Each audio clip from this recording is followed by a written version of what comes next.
bellas palabras de vida, hallo en ellas mi gozo y luz, bellas palabras de vida. Si de luz y vida son sostén y guía, qué bellas son, bellas palabras de vida. Qué bellas son, bellas palabras de vida. Jesucristo a todos da bellas palabras de vida. Hoy escucha la pecador, bellas palabras de vida. Bondadoso te salva y al cielo te llama. Qué bellas son, bellas palabras de vida. Qué bellas son, bellas palabras de vida. Grato el cántico sonará, bellas palabras de vida. Tus pecados perdonará, bellas palabras de vida.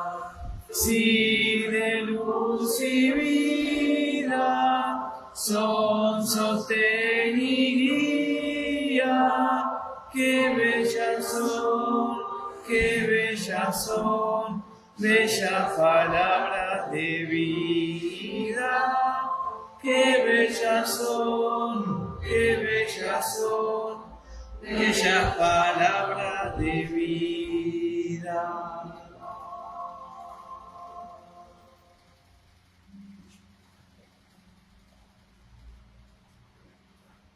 Feliz Santo Sábado, hermanos. Un gusto compartir con ustedes la palabra del Señor y estar reunidos. Antes de comenzar, quiero invitarlos a ponernos de rodillas lo que puedan para encomendarnos al Señor y poder que nos pueda dirigir.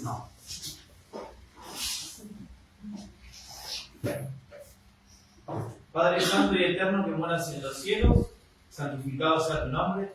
Te damos gracias, Padre, por un sábado más que nos permites reunirnos un grupo de tus hijos para poder estudiar tu palabra, para poder escudriñar el mensaje adventista, el mensaje de los tres ángeles, que este mensaje ha sido dado para un remanente que va a estar firme antes de que venga el Señor. Padre Santo, te pedimos que tu Santo Espíritu nos dirija, que tus palabras sean de acuerdo a tu voluntad y que todo sea para salvación a todas las personas que escuchen, a todos los que estamos presentes, para que podamos estar preparados para todo lo que está pasando, para entender las profecías y que tengamos una clara distinción entre la verdad y el error. Padre, te pedimos perdón por nuestros pecados y nuestras faltas, quédate con nosotros. Todo esto te lo pedimos sin merecerlo, en el poderoso nombre de tu Hijo amado, Cristo Jesús. Amén. Amén. Amén. Bueno, hermanos, el tema que les quiero presentar hoy tiene que ver con lo que está pasando, con lo que pasó hace poquito en Venezuela, ¿no? Que tuvo una relación a Estados Unidos. Y nosotros como adventistas del séptimo día hemos sido llamados para dar un mensaje que tiene que ver con el cumplimiento de las señales antes de que venga Jesús. Amén. Vamos a hablar un poquito, no específicamente de Venezuela, sino qué señal indica de lo que hizo Estados Unidos con respecto a Venezuela, ¿no? Esta invasión, este derecho que se proclamó Estados Unidos en sacar a un presidente. Vamos a comenzar con Daniel capítulo 2. Daniel capítulo 2 y Daniel capítulo 7. Son dos capítulos que van en forma paralela. Y que, digamos, nos da el acontecimiento de los reinos de este mundo que tienen que cumplirse de una manera cronológica y que Daniel 2 nos da detalles y Daniel 7 nos da más detalles. Así que vamos a leer Daniel capítulo 2, versículo 28. ¿Por qué sabemos que estos capítulos son para el tiempo del fin? Porque precisamente Daniel 2, versículo 28, nos dice que Nabucodonosor tuvo un sueño, una estatua se le presenta. Y este sueño, versículo 28, dice: pero hay un Dios en los cielos que revela los misterios, y él ha hecho saber al rey Nabucodonosor lo que ha de acontecer en los últimos días. ¿Para cuándo tenía que ser este sueño? Para los últimos días. Estos son tus sueños y las visiones que has tenido en tu cama. Estando tú, rey, en tu cama, te vinieron pensamientos por saber lo que había de suceder de lo por venir, y que él revela los misterios te mostró lo que ha de ser. Así que acá lo que vemos es que se le presenta a Nabucodonosor un sueño de una estatua con metales, ¿sí?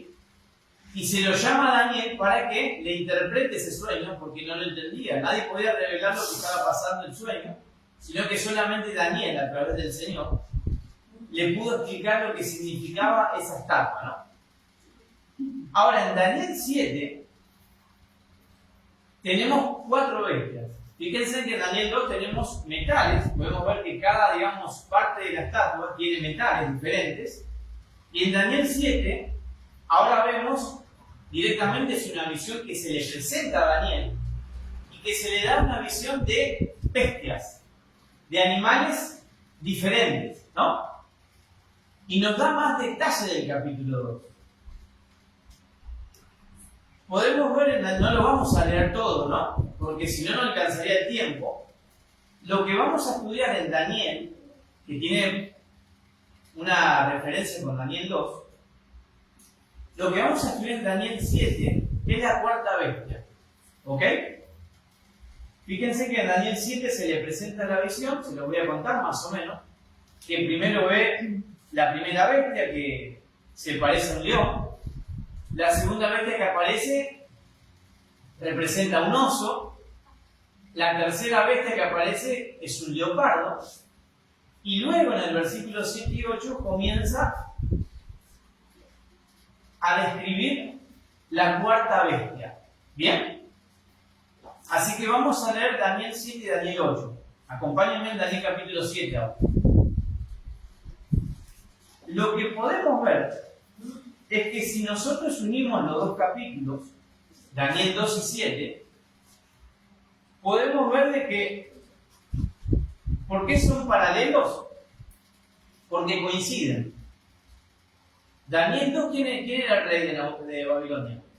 Nabucodonosor. ¿Y quién era el reino? ¿Cuál era? Babilonia. Así que, porque dijo Daniel, tú eres la cabeza de oro. Así que comienza con Babilonia el sueño. Y en Daniel 7 dice que es un león. O sea, el metal en Daniel 2 es el oro. Y en Daniel 7 es el león. Y si vamos a la historia, porque dijimos que los reinos se van cumpliendo de acuerdo cronológicamente lo que está pasando en la tierra.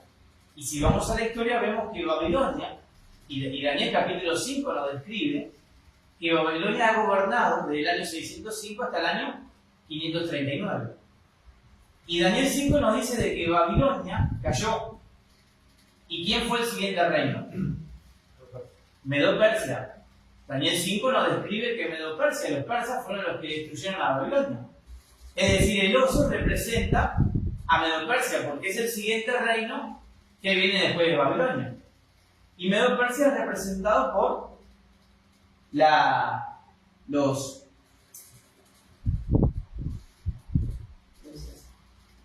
pechos y brazos de plata, y en Daniel 7 es un oso. Y esas son las referencias que tenemos de Daniel 2 y Daniel 7.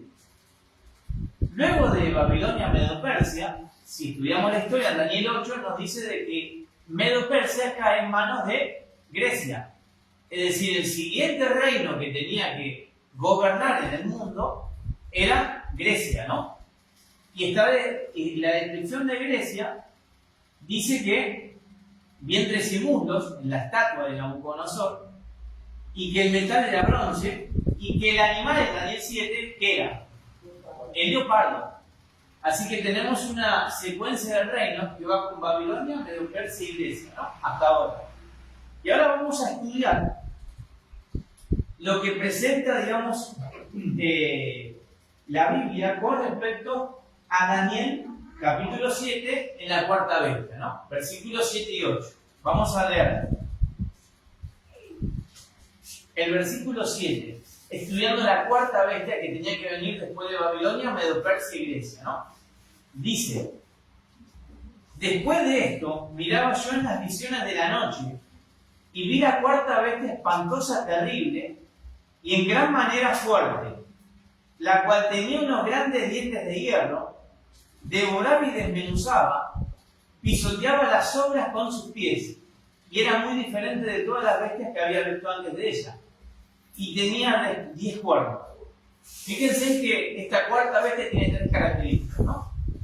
Dice que primero estaba sola, Daniel ve que la bestia estaba sola, dice que era diferente a las primeras 3 bestias, y también dice de que tenía 10 cuernos.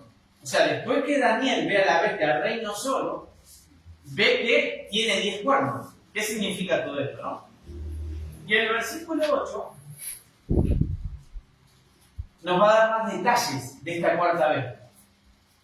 Mientras yo contemplaba los cuernos, otro cuerno pequeño salió entre ellos, y delante de él fueron arrancados 3 cuernos de los primeros. Este cuerno tenía ojos como de hombre y una boca que hablaba con gran insolencia. Es decir, hablaba blasfemia, ¿no? Dice en versículo 8 que sale de entre los 10. Y lo hace, es decir, en la presencia de este cuerno pequeño, son arrancados los 3. ¿Qué significa todo esto? Esto es algo interesante, digamos, viendo la historia. ¿Qué representa la cuarta bestia, no? La cuarta bestia tiene características, las que estamos viendo, ¿no? Si en un momento está sola reinando, luego destruye a 3 cuernos. Cuernos significa poder, reino, y después aparecen 10 cuernos, 10 reinos. ¿Qué significa todo esto? Bueno, imagínense que Daniel, después de esta explicación, ¿cómo queda? Queda turbado, ¿no? Pero ahora el ángel Gabriel le va a explicar lo que está viendo Daniel en visión. En el versículo 24, acompáñenme a Daniel 7, 24, donde el ángel le explica lo que está pasando con esta cuarta bestia, porque Daniel lo que le interesa es saber sobre la cuarta bestia. Y ahora el ángel Gabriel le explica. Dice: los 10 cuernos significan que de aquel reino, ¿de cuál reino? De aquel cual, de la cuarta bestia, ¿no? Dice, de aquel reino se levantarán 10 reyes. Fíjense que los cuernos ahora son ¿qué? Son reyes. Y en la Biblia, reyes y reinos se usan intercambiables. Es lo mismo. Así que se iban a levantar 10 reinos o reyes de la cuarta bestia, el cual será diferente de los primeros y derribará a 3 reyes. Quiere decir que iba a derribar a 3 reinos. Esa es la explicación del ángel de Gabriel. Ahora, si vamos a la historia, tenemos que situarnos, si estamos viendo de que primero es Babilonia, luego Medo-Persia y luego es Grecia, tenemos que ver quién gobernó después de quién. Después de Grecia, ¿no? Si estamos estudiando la cuarta bestia, el cuarto reino, Babilonia, Medo-Persia, Grecia, y ahora falta la cuarta bestia. ¿Quién conquistó al anterior? Medo-Persia conquistó a quién? A Babilonia, ¿no? Grecia, ¿quién conquistó? A Medo-Persia. Ahora tenemos que ver quién continuó conquistando después de Grecia. ¿Y quién es? el Imperio Romano. No hay otra, digamos, característica que aplique a este poder. Así que, siguiendo la línea de la estatua y los animales, Daniel 12:7, vemos de que Babilonia gobierna del año 605 hasta el año 539, Medo-Persia gobierna del año 331 hasta el año 531 hasta el año 331. Grecia vemos que gobierna del año 331 hasta el año 168, y vemos que Roma imperial gobierna del año 178 hasta el año 476. Qué interesante, ¿no? Cómo la historia le da la razón a la palabra del Señor. Amén. Amén. Ahora, vamos a ver qué significan estos 10 cuernos, estos 10 reinos, que dice que salían ¿de cuál? De la cuarta bestia. Quiere decir que iba a haber una división en Roma y que se iban a desplegar los 10 cuernos, los 10 reinos. Y eso se cumple en la historia, hermano. Esto es lo interesante. Ustedes saben que en el año 476 las tribus bárbaras invaden el Imperio Romano. Las 10 tribus bárbaras son las 10 naciones que hoy en día se han formado, se han independizado con el tiempo. Tenemos a los anglosajones. ¿Quién serían los anglosajones? Inglaterra. Tenemos a los francos, que vienen a ser Francia. Tenemos a los germanos, que vienen a ser la nación de Alemania. Los lombardos, que se independizaron, que es Italia. Los suevos, que es Portugal. Los visigodos, que tienen que ver con España. Los burgundios, Suiza. Y después tenemos otra cosa interesante. Tenemos los ostrogodos, los etlos y los vándalos. 3 tribus que fueron destruidas. ¿Qué había dicho la profecía de Daniel? Que iban a ser 3 cuernos que arrancados en presencia del cuerno pequeño. Quiere decir que iba a destruir a 3 tribus, 3 reinos. Por eso, estas 3 tribus son las 3 tribus que no heredaron, ¿qué cosa? Nación. ¿Por qué? Porque fueron destruidas. Antes de que gobierne el papado, tenía que desplazar a 3 reinos que iban en contra de Roma. Pero Roma estaba dividido en 10. Fíjense, algo interesante, no es que alguien conquistó a Roma, sino que Roma se dividió. Nunca dejó de ser Roma. ¿Se entiende? Roma se dividió ahora en 10.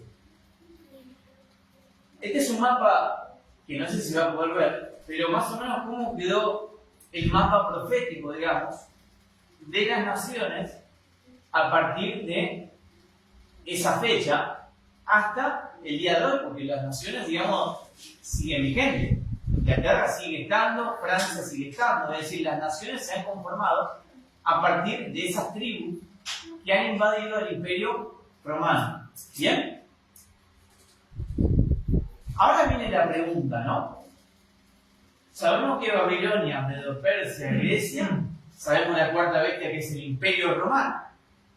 Sabemos que sufrió una división el Imperio Romano en el año 476 y luego se destruyen 3 cuernos, 3 poderes, 3 reinos.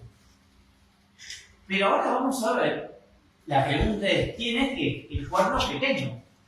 Porque dice que el cuerno pequeño iba a salir entre ellos, de entre los 10. Así que tenemos que ver quién es el cuerno pequeño. Vamos a ver la palabra del Señor. ¿Qué característica nos presenta de quién es el cuerno pequeño? Y tenemos que ir al versículo 25 del mismo capítulo de Daniel 7, ¿no? Donde nos da características. Esta es la línea profética, ¿no? Cómo estamos viendo. Ahora se cumple, digamos, la parte de las piernas, ¿no? De los pies, que estaba conformada de hierro y barro, ¿no?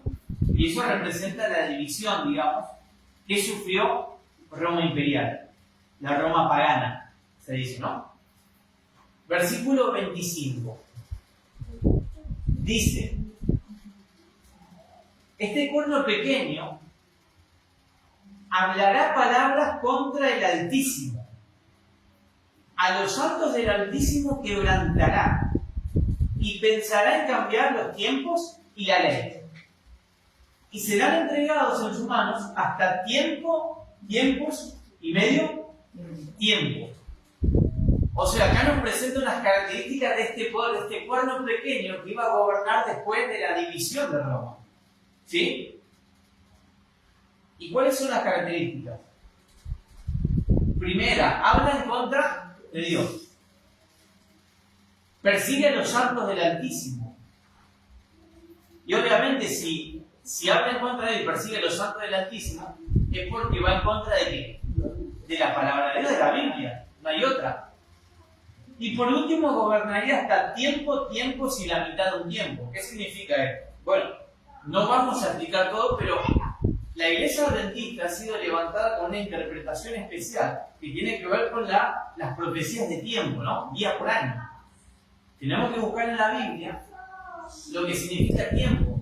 Ustedes se acuerdan que en el capítulo 4 de Daniel, donde se presenta a Nabucodonosor, que estaba loco, ¿no? Que va en cautiverio.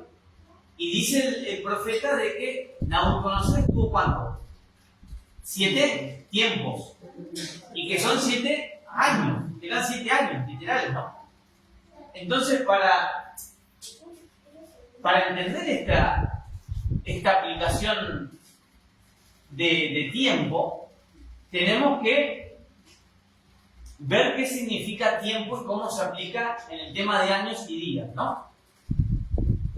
Pero tenemos que buscar un poder ahora en la historia, digamos, en la historia, y como dice la Biblia, de que tenga estas características, ¿no? De que persiga a los santos del Altísimo, de que vaya en contra de la Biblia, de que hable en contra de Dios y de que gobierne por ese periodo de tiempos y la mitad de un tiempo.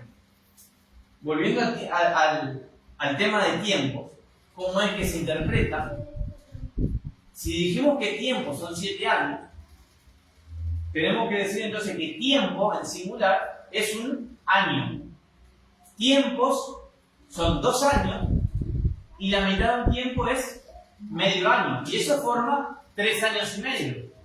Recuerden que tenemos que pasar día por año y tenemos que ver cuántos días conforma 3 años y medio. ¿Cuántos días son?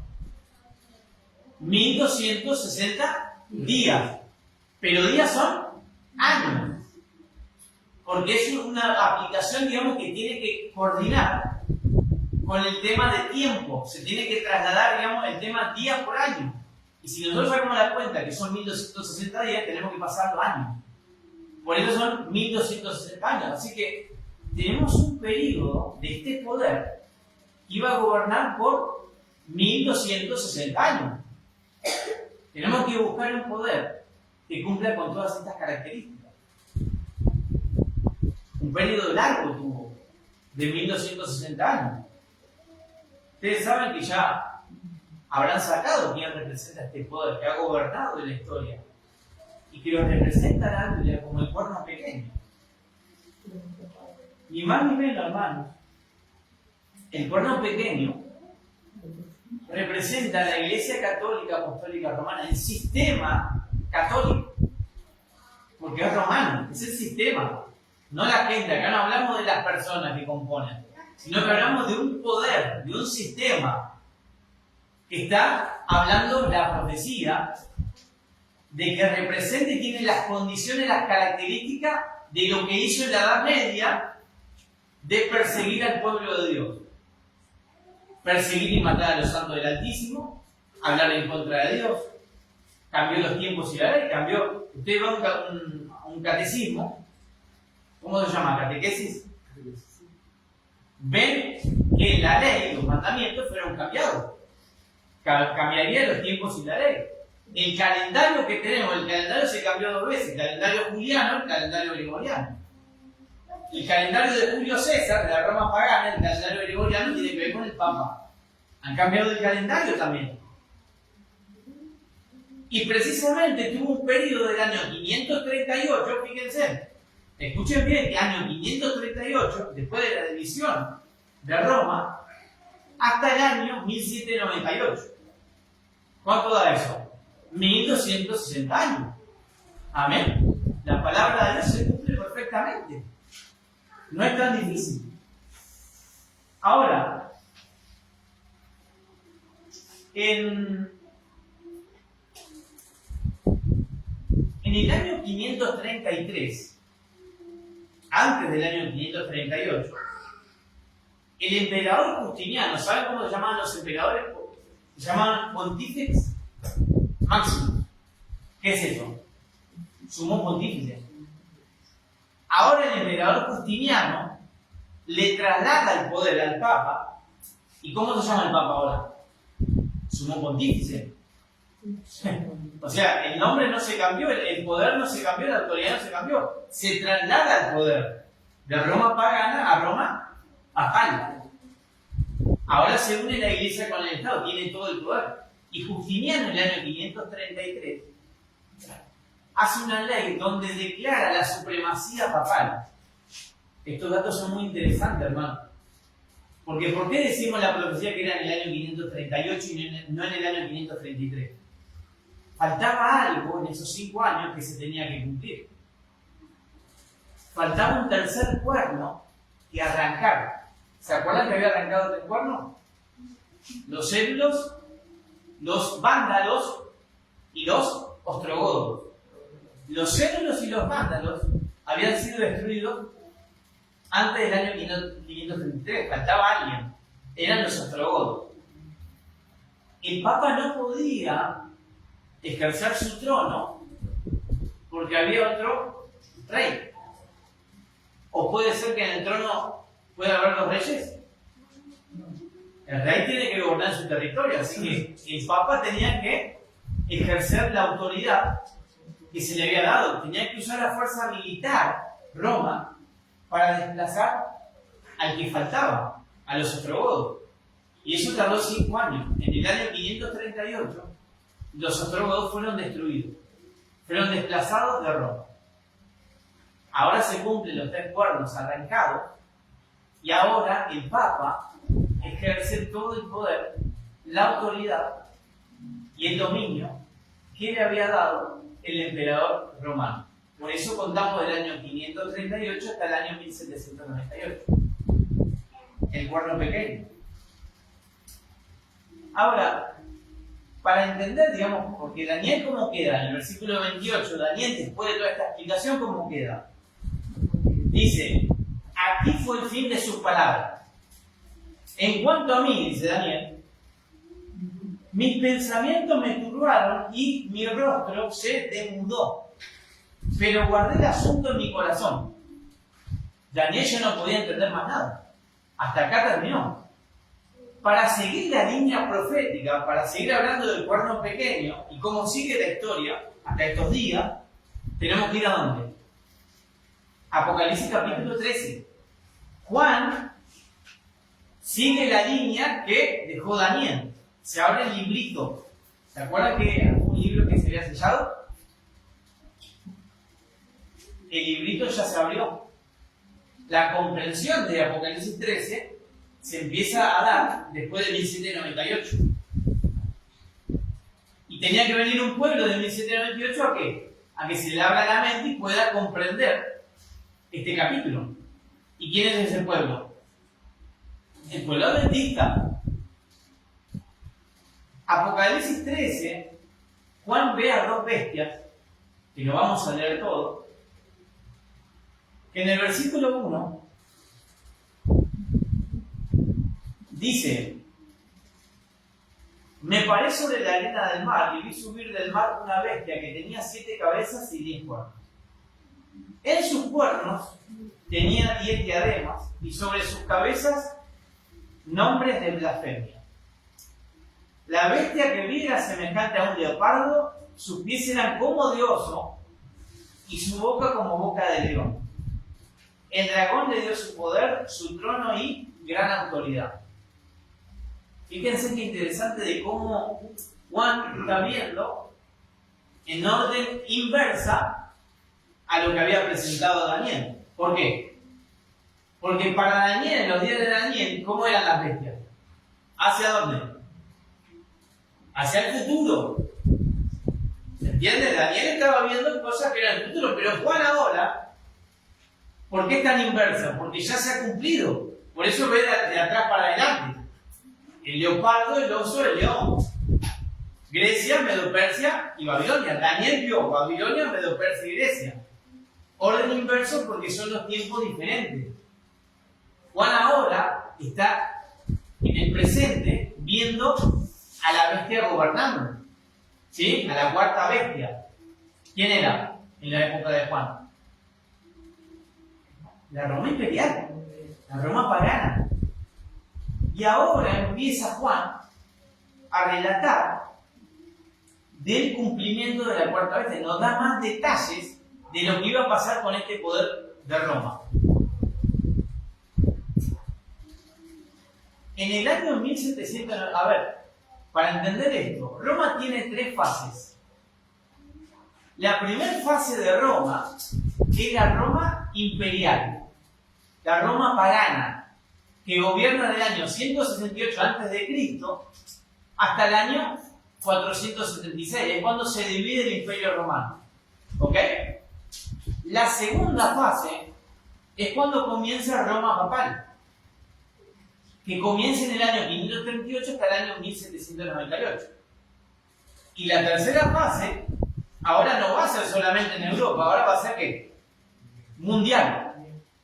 La tercera fase tiene que ver con una supremacía mundial, no solamente en Europa, como pasó. Ahora vamos a ver qué pasó en el año 1798. Antes de eso dice Juan que vio una de sus cabezas como herida de muerte, pero su herida mortal fue ¿qué? Fue sanada, o sea, quiere decir que esta herida, este poder, iba a recibir un golpe. Iba a recibir un golpe en su poder que tenía, en su autoridad, en su trono. ¿Qué herida iba a sufrir? Se le iba a quitar ¿qué? El poder, lo que manejaba, lo que se le fue dado. ¿Se acuerdan que Justiniano le dio qué? Toda la supremacía, el poder civil, el poder religioso, su trono. Roma tenía todo el dominio mundial, el dominio europeo, ¿no? Porque todavía, América todavía no existía. O sea, existía, pero no estaba en la profecía. Pero ahora, en el año 1798, sufre una herida. La herida mortal. Quiere decir que se le corta el poder que tenía en esos 1260 años. Ese poder que había utilizado Roma, que cualquiera que se declare rey o que quiera gobernar en su nación, primero tenía que pedir permiso a quién. Permiso al Papa. Nadie podía gobernar por su propia cuenta porque tenía que ser primero delegada por el Papa, tenía la supremacía en Europa. Y todos los gobiernos tenían que someterse al poder papal. Si no, no podía gobernar. En 1798 se da la Revolución Francesa, se venía dando, ¿no? Y Napoleón Bonaparte, de la mano del general Berthier, entra a Roma, entra al Vaticano. Imagínense la secuencia, hermano. El mundo estaba diciendo, ¿pero qué es esto lo que está pasando? Imagínense ahora si pasaría eso. Que la gente se preguntaría, ¿y esto qué? ¿Hay un evento profético? Y eso es lo que nos tenemos que preguntar. Cuando vemos algo que está pasando en el mundo, tenemos que decir, ¿y la Biblia qué dice sobre esto? Eso es lo que tenemos que preguntarnos. Y la gente se preguntaba, ¿qué crees? Era la herida mortal. Iba a recibir el papado. El corte se le iba a quitar el poder y el dominio que había tenido por 1260 años. Y ahí entendemos, luego se vienen las independencias. Acá. Se viene la independencia argentina. ¿Pero por qué? ¿De quién se independizaba? De los católicos. Si Isabel la Católica había enviado a través de Cristóbal Colón a los católicos para que empiecen a gobernar acá. Los españoles católicos querían gobernar acá, por eso la lucha contra San Martín. Vemos las independencias, se querían liberar ¿de qué? De la monarquía. ¿Se entiende? Y eso viene de Europa, venía del Papa. Así que el Papa Pío VI fue arrestado, fue llevado en cautiverio y fue muerto por Francia, luego de unos días. Se le quita el poder al papado. Ya el papado ahora no tenía dominio. Se le quitó el poder. Ahora, dice que la herida mortal va a ser ¿qué? Va a ser sanada. O sea, quiere decir que este poder va a volver a ¿qué? A gobernar sobre, no solamente en Europa, sino ahora va a ser en todo el mundo. Tenemos que ver, digamos, ese poder, cómo es que se va a sanar la herida. ¿Cuándo se empieza a sanar la herida? En 1929, escuchen bien esto, hermano, en 1929, el Tratado de Letrán. ¿Qué significa el Tratado de Letrán? 1929, ¿qué pasaba en el mundo? Había una guerra, ¿no? La Segunda Guerra Mundial se estaba armando. ¿Y quién estaba en Italia? Liderando el fascismo. Benito Mussolini, ¿no? Aliado de Hitler. En 1929, Italia reconoce, le devuelve lo que había perdido en el año 1798. Le devuelve el trono. En 1798 Napoleón dijo, esto no es más de ustedes, los territorios ya no es más del Papa, ahora pasan a ser nuestros. El Papa ya no tenía más nada en 1798. Pero ahora en 1929, acá está tu trono de vuelta, le devuelve el territorio, el trono. ¿Se entiende? Le devuelven los terrenos que habían sido sacados. Ahora se reconoce al Vaticano como una nación independiente, porque el Vaticano no es solamente una iglesia. Nos olvidamos que el Vaticano es una nación que se compone de iglesia y de Estados Unidos. La nación más pequeña del mundo. Ahora, en 1929, recupera el trono. ¿Qué más falta? El poder y la autoridad, hermano. Son tres cosas que tiene que tener el papado para que se sane la herida mortal. Ya el trono lo obtuvo en 1929. Faltan otras dos. Ahora se van a sorprender. Porque Juan ve otra bestia. Eran dos bestias, ¿no? En Apocalipsis 13. Versículo 11. Juan aparece en escena ahora otra bestia. Porque primero ve la primera bestia de Apocalipsis 13, que venía de Daniel 7, ¿no? Porque venía del mar. El mar representa muchedumbre, mucha gente. Pero ahora fíjense que esta bestia sube en otro lado, sube de otro continente, sube de la tierra. Fíjense lo que dice el versículo 11. Después vi otra bestia que subía de la tierra, no venía del mar. Tenía dos cuernos semejantes a los de un cordero, pero hablaba como un dragón. Ahora yo les pregunto, ¿qué significa todo esto, no? ¿Qué nación se nos puede venir a la mente que tiene que ser un país que suba de otro lado del mundo, un nuevo continente que se tiene que empezar a revelar, digamos, en el contexto de 1798, donde se estaba dando esta visión a Juan, en el contexto, ¿no? Estaba hablándole el Señor de lo que había sufrido la herida mortal, de este contexto, digamos, en ese contexto, ¿qué bestia podía ascender en otro continente? Y dice que tenía dos cuernos semejantes a los de un cordero, pero hablaba como dragón. En la Biblia, ¿a quién se le llama cordero? A Cristo, al Hijo de Dios. Esta nación dice que iba a parecer como ¿quién? Como Cristo, iba a presentar los principios de Cristo. Iba a presentar la separación de iglesia y Estado. Jesús dijo, dad a César lo que es de César, dad a Dios lo que es de Dios. Iglesia y Estado tienen que ir separados, no se pueden unir. Porque cuando se unen viene lo que pasó en la Edad Media. Viene la persecución. Pero esta nación dice que era como un cordero, pero hablaba como ¿quién?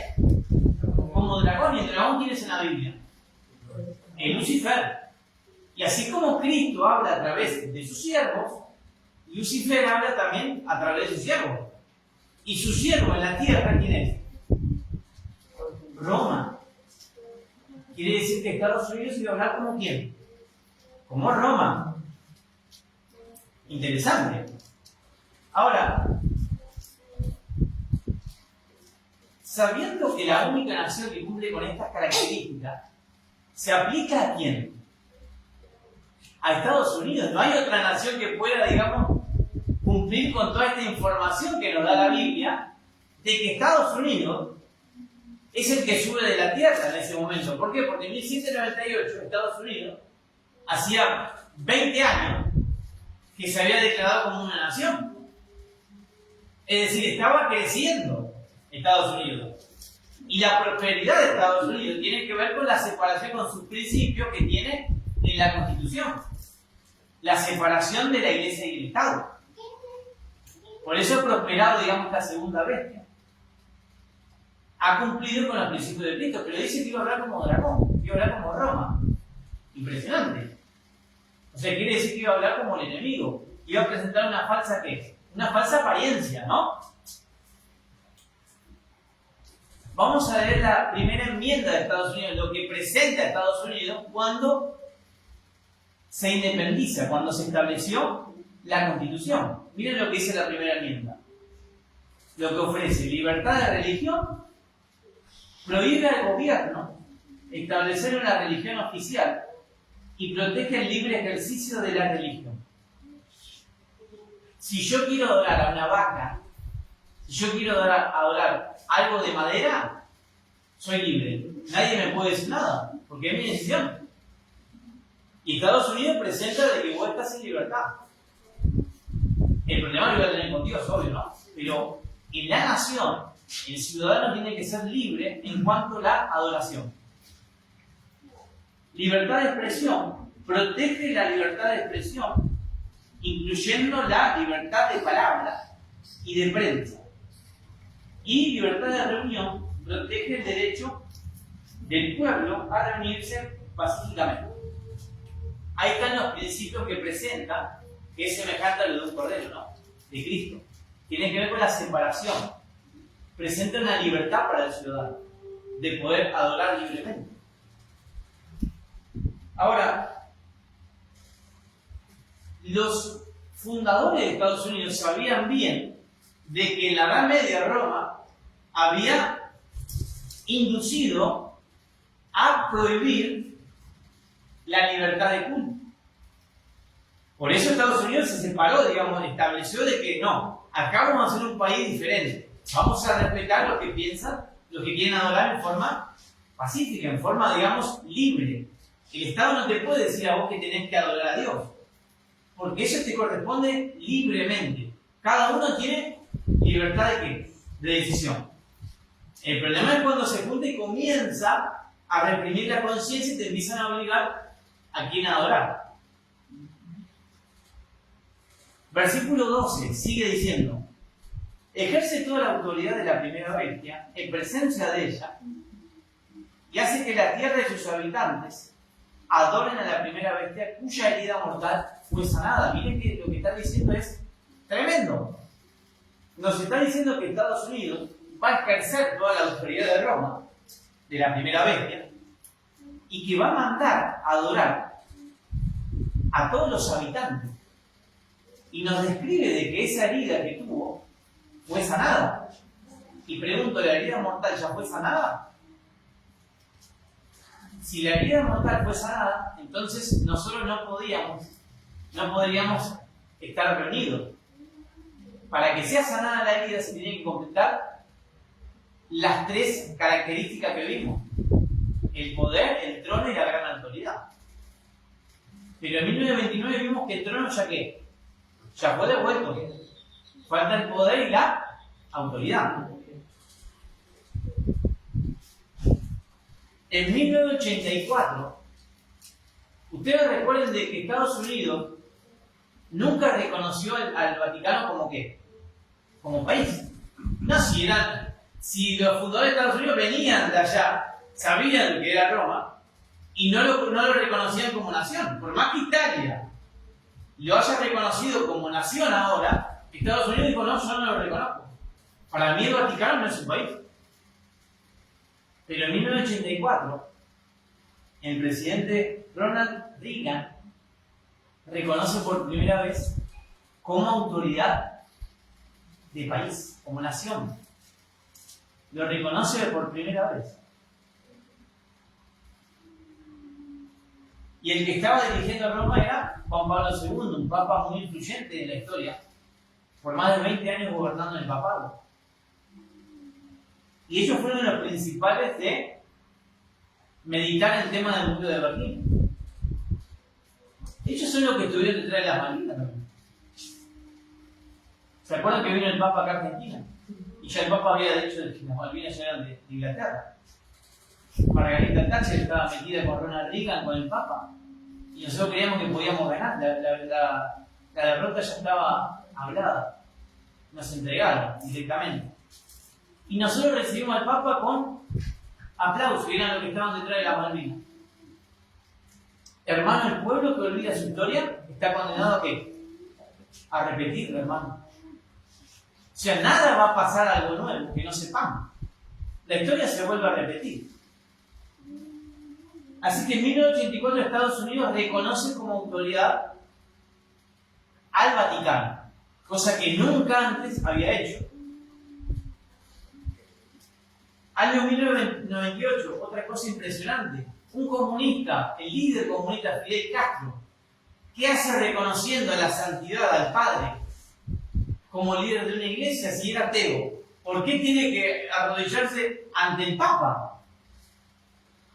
Cuando hablamos de izquierda y derecha, el que está detrás de todo esto es la iglesia. Acá no hay división. ¿Vieron las obras teatrales? Cuando ponen los muñequitos y están las manos, los títeres. Los gobiernos son títeres. Es para dividir. Divide y reinarás. ¿Quién dijo eso? Un emperador romano, Julio César, que utilizaba esa estrategia ¿para qué? Para reinar. Por eso Roma también tuvo éxito. Se infiltraba y reinaba. ¿Y la gente qué hacía? Se ponía de un lado y se creaban las guerras. El propósito del enemigo es dividir ¿para qué? Para reinar. Y eso va a pasar. Y Fidel Castro, un líder ateo comunista, representante de la izquierda, fue a reconocer al Papa, algo increíble que nunca en la historia pasó. Un país totalmente comunista reconoce a la Santa Sede. El 24 de septiembre del año 2015, por primera vez un Papa pisa el Congreso de Estados Unidos, el Papa Francisco. Fíjense, hermanos, cómo estamos mirando la historia y cómo se cumple al pie de la letra la palabra. ¿Tenemos que creer en la Biblia? Amén. Se está cumpliendo todo correctamente, literalmente. Y la primera vez que pisa el Congreso un Papa es en el 2015, hace 10 años, 11 años, hace poquito. ¿Para qué va al Congreso? Porque le falta ¿qué cosa al Papa? Le falta el poder. En el Congreso, ¿qué se encuentra? ¿El poder qué? Legislativo, el poder judicial y el poder ejecutivo. ¿Sí? Al Papa solamente le falta este pasito, que lo reconozcan en el Congreso. Ya la autoridad ya está reconocida. Ya Estados Unidos lo reconoció. Ahora falta la unidad en el poder. Falta el poder. Que ya pisó el poder. Pisó el poder del Congreso. Volviendo al tema de Estados Unidos y Venezuela, ¿no? O sea, ¿qué significa todo esto? Como dije, si bien Venezuela no tiene ninguna importancia, digamos, en la profecía, lo que tenemos que ver son los movimientos que tiene la segunda bestia, porque dice la Biblia de que se le va a dar ¿qué? La autoridad a la primera bestia, así que tenemos que ver los movimientos de Estados Unidos y los movimientos de la región de América cómo está llevando a cabo la obra de poder unirse con el papado y mandar a que adoren a la primera bestia. Eso lo va a hacer Estados Unidos. Vemos a Argentina, unos ejemplos, vamos a ver, de cómo el presidente Milei se ha unido, o sea, con las iglesias, con los líderes evangélicos. Impresionante. Una oración en Casa Rosada. Una oración nunca antes vista. Se oraron hablando de Dios. Hablando de Dios, hermano, escuchen. ¿En qué Dios?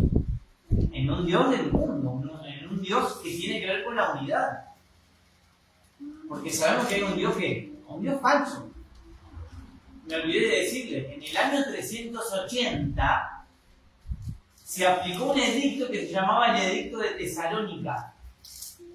¿Saben lo que significa el Edicto de Tesalónica?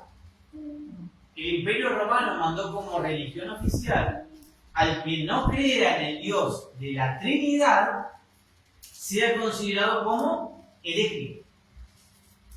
Por eso los tres pueblos fueron arrancados, porque los tres pueblos, los tres reinos, los célulos, los vándalos y los ostrogodos, eran ¿qué? Anti-trinitarios. ¿Sabían eso? No creían en el Dios de Roma, no creían en el Dios pagano. ¿Y qué pasó? Fueron destruidos. Esas son las consecuencias, digamos, de los que no crean en la Trinidad. Porque hay un Dios, digamos, ecuménico, un Dios que se va a hablar, porque todo el mundo va a hablar de Dios. Tenemos el caso ahora de la derecha también en Chile y en Bolivia, de que lo primero que hicieron es hablar de ¿quién? De Dios. ¿Cuándo un presidente iba a hablar de Dios, Dios, Dios? Dios y familia, Dios y patria. Estamos viendo un ascenso de la derecha, y que la derecha sabemos de que van en el nombre de Dios. Miren cómo está quedando el mapa, ¿no? Izquierda y derecha. Y tengan en cuenta que en Brasil, en Colombia, en Perú hay elecciones ahora. Este año hay elecciones, importante. Es un dato importante que tenemos que prestar atención, porque la derecha tiene que ascender. El nombre de Dios tiene que ascender. Porque viene una crisis, hermano. Y la gente cuando hay crisis, ¿qué hace? ¿De quién necesita? De Dios. Ahí nos acordamos de Dios. ¿Y a dónde van a ir la gente? A las iglesias va a ir. Y si las iglesias están unidas con el Papa, no les va a costar nada unirse. ¿Y qué Dios profesan las iglesias? El Dios de la Trinidad, el Dios falso. La gente va a creer. Y por eso van a estar todos de acuerdo en unirse. Por eso van a adorar a la primera bestia. Pero porque han abandonado la Biblia, hermano, porque en la Biblia no hay ningún Dios Trinidad. El Dios que nos van a presentar es un Dios falso. Antes de la ley dominical, antes de que se dé la ley dominical, primero se tiene que dar la persecución por adorar a Dios. Pero no el Dios de la iglesia, el Dios de la Biblia. Va a haber un Dios falso que se va a presentar. Y la gente lo va a creer. Qué tremendo, hermano. Qué fácil que son engañados, pero los únicos que van a ser engañados van a ser ¿quiénes? Los que se han apartado de la palabra.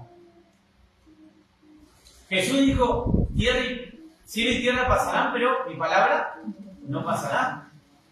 Así que los que van a ser engañados van a ser porque se han apartado de la palabra. Y nosotros como adventistas tenemos el deber de decirle a la gente de lo que está pasando, la unión que se está dando. Porque tiene que ver con la historia, con la profecía. Para ir terminando, Arturo Sosa, no da el tiempo, ¿no? Pero los jesuitas están detrás de todo esto. Están en la izquierda y en la derecha. El propósito de los jesuitas es llevar a cabo como cabeza mundial al Papa. Es la rama derecha del papado. Precisamente lo que me llamó la atención, que Arturo Sosa es el presidente, es el Papa Negro. ¿Se acuerdan? ¿Alguna vez escucharon el Papa Negro de lo que es? Quiere decir el jefe de los jesuitas. Tienen tanto poder como el Papa de la Iglesia. Pero ahora los jesuitas quieren liderar dentro de la Iglesia. Y eso es lo que están buscando y lo que van a hacer. La profecía nos dice de que va a liderar el Papa. Cuando Dios lo permita, ¿no? Porque el que está al control, ¿quién es? Dios. Amén. O sea, no va a pasar nada que no sepamos. Para eso está revelado, para que el pueblo de Dios estudie y no se sorprenda cuando pasen las cosas. Ese es el propósito de la Biblia. Ahora, Arturo Sosa, jefe de los jesuitas, tuvo un encontronazo con Maduro. Me llamó la atención a mí esto. Arturo Sosa escribió un libro sobre Maduro, que lloraba por la condición de Venezuela. Y Maduro dijo, en noviembre, hace unos meses, antes de que sea sacado de Venezuela, le dijo a Arturo Sosa, escuchen esto, se buscan gente con sotana, mercenarios de la pluma. Así le dijo Maduro a Arturo Sosa, al jefe de los jesuitas. Es un dato interesante que me llamó la atención, ¿no? Porque habló en contra de ni más ni menos que el jefe de los jesuitas. Y después, bueno, pasó lo que pasó. Ahora, nosotros no tenemos que tener miedo con estos temas, hermano. Porque el mensaje que tenemos es un mensaje de salvación y de amor. Porque Cristo viene y estas son las señales que nos presenta la Biblia que tenemos que estudiar para hablarle a la gente de lo que está pasando, del armado político y religioso que se está dando en el mundo. La Biblia ya lo dice. Pero si no sabe el pueblo de Dios predicarlo, ¿quién lo va a predicar? Si el Señor no encuentra al pueblo de Dios que tiene la luz para predicarlo, ¿quién lo va a predicar? No, es hora de tomar decisiones y ponernos la camiseta de Cristo.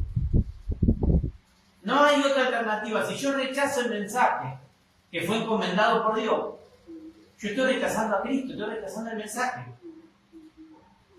Y tenemos que saber, digamos, lo que está pasando para avisar a la gente que se viene algo muy grande en la tierra antes de que venga Jesús. Para terminar, vamos a ir a Apocalipsis capítulo 1, porque el propósito no es dar miedo. ¿Cuál es el propósito? Es predicar el mensaje de las buenas nuevas, el mensaje de salvación. Y nosotros tenemos que saber Apocalipsis, porque dice Apocalipsis capítulo 1, versículo 3, escuchen lo que dice Juan. Bienaventurado el que lee y los que oyen las palabras de esta profecía y guardan las cosas en ella escritas, porque el tiempo está cerca. O sea, hay una bienaventuranza para el que lea esta profecía, para el que escuche. Así que no hay que tener miedo porque hay una bienaventuranza. ¿Cómo va a ser de miedo si me está diciendo el Señor que hay una bienaventuranza? Es porque nos tenemos que preparar para lo que va a acontecer antes de que venga el Señor y venga a buscarnos y vivir eternamente con el Padre y con el Hijo y con los santos. ¿Amén? Terminamos con una oración. ¿Les parece? Así como estamos, si quieren ponerse de pie, terminamos con una oración y le pedimos, le agradecemos al Señor por estos mensajes, por la luz que hemos recibido como pueblo escogido. Querido Padre que moras en los cielos, te damos gracias, Padre, porque nos has dejado una guía segura, una guía confiable, que es tu palabra, en este mundo de tinieblas y de oscuridad, que todo lo que está pasando, Padre, es temporal, porque el reino que se acerca es eterno y nunca va a ser destruido como la roca que cayó en la estatua, que tiene que ver con la venida de Cristo. Padre, te pedimos que nos des sabiduría, nos des entendimiento. Somos pecadores, Padre, somos indignos. Te pedimos, Padre Santo, de que todo lo que esté pasando, que no nos llene de miedo, sino que nos llene de esperanza y de amor, porque tenemos un mensaje que presentar y sin tu Santo Espíritu no podemos predicar ningún mensaje. No queremos ser piedra de tropiezo, Padre. Queremos ser utilizados por ti, queremos ser luz en las tinieblas y queremos ser parte de ese grupo de que se va a mantener firme en la venida de Jesús.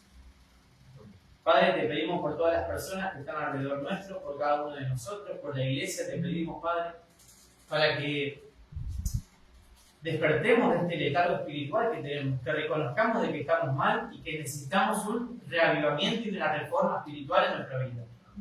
Te pedimos, Padre, que nos hagas escuchar al amigo del esposo, al testigo fiel, que despierta a las vírgenes para poder ser llevados a la cena de las bodas. Padre, te pedimos que te quedes con cada uno de nosotros y pedimos tu presencia en nuestra vida, en nuestro caminar diario, y que nos perdones todos nuestros pecados. Todo esto te lo pedimos, Padre, sin merecerlo, en el poderoso nombre de tu Hijo amado, Cristo Jesús. Amén. Amén. Terminamos con un himno.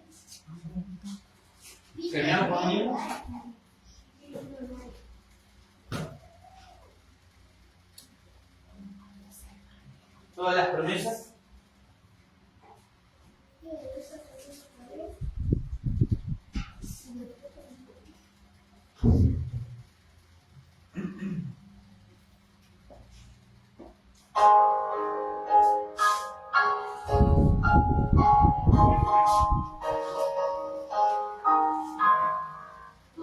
Las promesas del Señor Jesús son apoyo poderoso de mi fe. Mientras lucha aquí buscando yo su luz, siempre su promesa confiaré. Grandes, fieles, todas las promesas que el Señor ha dado. Grandes, fieles, en ella yo por siempre confiaré. Todas sus promesas para el hombre fiel, el Señor por su palabra cumplirá. Y confiado sé que para siempre en Él, dulce paz mi vida gozará. Grandes, fieles, todas las promesas que el Señor ha dado. Grandes, fieles, en ella yo por siempre confiaré. Todas las promesas del Señor serán gozo y fuerza en nuestra vida terrenal. Ellas en la dura lid nos sostendrán y triunfar podremos sobre el mar. Grandes, fieles, todas las promesas que el Señor ha dado. Grandes, fieles, en ella yo por siempre confiaré. Amén.